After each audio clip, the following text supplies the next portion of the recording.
आपके पास भी एग्जाम के लिए 1 महीना या 1 महीने से कम का टाइम रह गया है? अगर हाँ, और आपने अब तक कोई तैयारी नहीं करी है, कोई पढ़ाई नहीं करी है और आपको ये डर है कि आप एग्जाम में पास होगे भी कि नहीं, या फिर कुछ ऐसा ही मेरे हाथ लग जाए कि मैं एग्जाम में सिर्फ पास हो जाऊं, कोई मुझे इतनी ही बातें बता दे, तो आपने बिल्कुल सही वीडियो पे क्लिक किया है। आज के इस वीडियो में हम बात करने वाले हैं कि कैसे आप 1 महीने के अंदर एटलीस्ट इतना पढ़ लो कि आप अपने एग्जाम्स के लिए तैयार हो जाओ, प्रिपेयर हो जाओ और उनको एटलीस्ट पास कर लो। और अगर आप थोड़े से ज्यादा मेहनती हो ना, तो आप इन एग्जाम्स में बहुत अच्छा परफॉर्म भी कर सकते हो।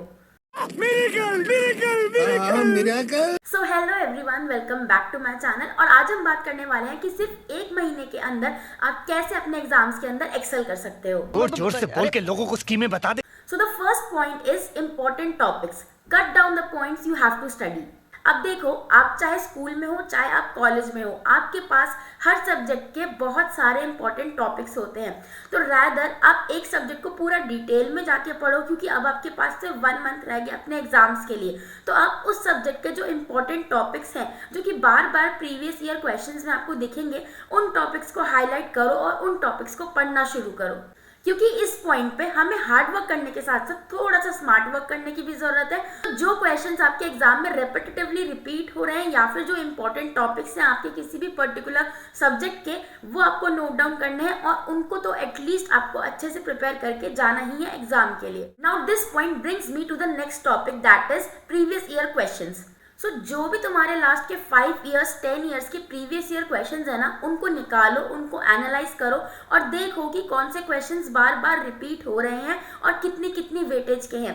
उसके हिसाब से उन सारे क्वेश्चंस को प्रिपेयर कर लो, उनके as it is answer frame करके रख लो, क्योंकि उनके हाई प्रोबेबिलिटी रहती है कि वही क्वेश्चंस आपके एग्जाम में फिर से आएंगे और वो रिपीट होंगे। तो उनके ऑलरेडी उनके पैराग्राफ फ्रेम करके रखो, उनको आंसर्स लिख के रखो और उन्हीं को एज इट इज फिर जाके आप कॉपी कर सकते हो अपनी आंसर शीट में।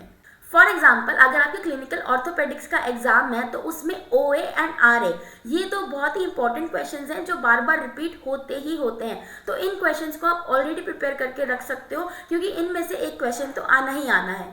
और ऐसे ही आप हर सब्जेक्ट के लिए एनालाइज कर सकते हो। Next is one resource multiple times, यानी कि एक ही रिसोर्स को बार बार रिवाइज करो और बार बार उसी में से पढ़ो। Rather than moving on to different books for each and every single subject, आप फोकस करो कि हर सब्जेक्ट के लिए आप एक ही बुक के ऊपर टारगेट रखो। फॉर एग्जाम्पल, बायोमैकेनिक्स के लिए we have Cynthia and Orkin as a standard book, but also there are different books for biomechanics also, like Neumann, Margaret Hollis. सो वहाँ पे हमें टारगेट नहीं करना है, हमें सिंथिया एंड ऑर्किन को ही अच्छे से by heart line by line पढ़ना है, समझना है और उसी को हमें मल्टीपल टाइम्स रिवाइज करना है। हमें बाकी सोर्सेज के ऊपर अभी नहीं जाना है। And same goes with all the other subject. Next point is do weak first and easy letter.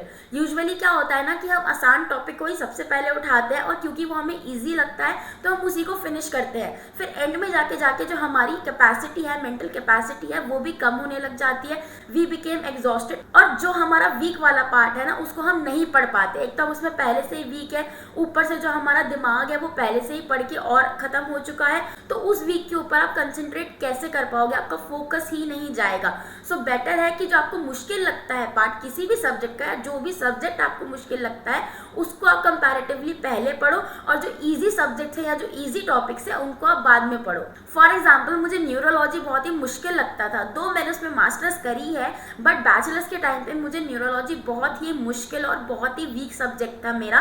But मैं क्या करती थी, मैं उसे पहले पढ़ लिया करती थी और ऑर्थो जो कि मेरे को बहुत आसान लगता था, मेरा मन करता था उसको पढ़ने का, तो वो मैं बाद में पढ़ लिया करती थी क्योंकि वो मेरा इजी सब्जेक्ट था। न्यूरो हार्ड था तो उसको मैं पहले कवर किया करती थी। Next is choose your way of study. तो देखो यार, हर किसी का ना अपना अपना तरीका होता है पढ़ाई करने का। अगर मैं पर्सनली अपनी बात करूँ ना, तो मुझे तो कॉपी चाहिए और मेरे आसपास और कोई नहीं होना चाहिए, बस मैं और मेरी कॉपी। मैं उसमें से पूरा दिन पढ़ सकती हूँ, है ना।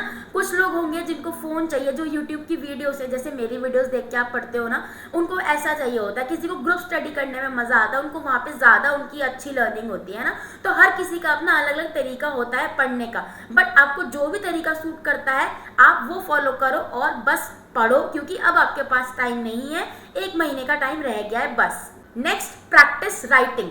तो देखो, मुझे पता है कि 1 महीने का टाइम बचा है और आपके पास बहुत सारा सिलेबस है, बहुत सारे सब्जेक्ट्स हैं जो आपको कवर करने हैं फॉर योर एग्जाम्स, वरना आपके तो पास होने के भी लाले। अरे क्या बोल रही है भाई।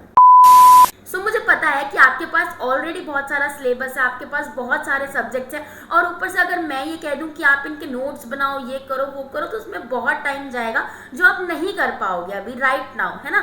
तो उसके लिए हम क्या कर सकते हैं, जो आपने प्रीवियस ईयर क्वेश्चंस निकाले हैं जो कि रेपिटेटिवली पूछे जा रहे हैं और आपको पता है कि भाई these are very very very important, इनमें से तो आएगा ही आएगा, उनके एटलीस्ट आप आंसर्स फ्रेम करके रख लो, ताकि जब वो एग्जाम में आएंगे तो आप एज इट इज जो आंसर है उसको डायरेक्टली आप वहाँ पे लिख के आ सकते हो कि मुझे इस आंसर को कैसे लिखना है, क्या स्टार्टिंग होगी, क्या एंडिंग होगी, क्योंकि you have already a framed answer in your mind, right. तो आप एज इट इज उसको वहाँ पे कॉपी कर सकते हो।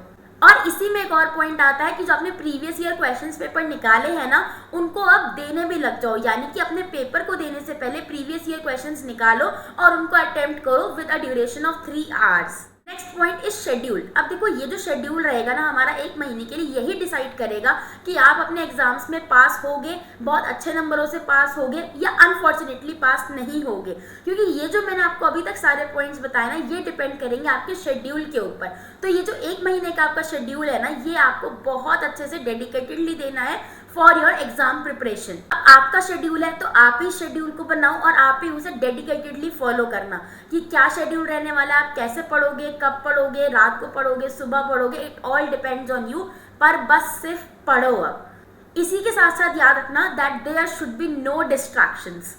अब सोशल मीडिया का ज़माना है, इंटरनेट का ज़माना है, तो भैया डिस्ट्रैक्शंस भी बहुत होती हैं, बट क्योंकि अगर आपको एग्ज़ाम अपना पास करना है तो अब आपको ये डिस्ट्रैक्शंस अपने से दूर करनी पड़ेगी, क्योंकि ऑब्वियसली इन्हीं डिस्ट्रैक्शंस की वजह से आपने अब तक पढ़ाई नहीं करी है और अब पूरा साल निकलने को आया है, अब भी नहीं पढ़ोगे ना बेटा तो इसी साल में रह जाओगे, ठीक है। तो थोड़ा डिसिप्लिन होके, थोड़ा सेल्फ फोकस होके इन सारी डिस्ट्रैक्शंस को अभी सिर्फ 1 महीने के लिए या फिर जब तक आपके पेपर नहीं हो रहे ना, तब तक इनको उठा के साइड में रख दो।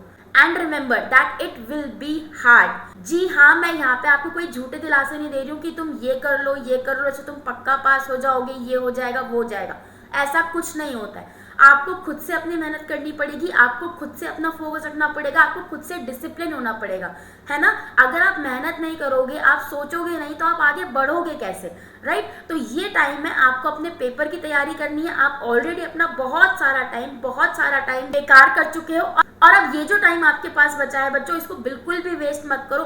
प्रॉपर अपना जी जान लगा के मेहनत करो। ये याद रखना कि हाँ ये मुश्किल हो सकता है पर असंभव नहीं है।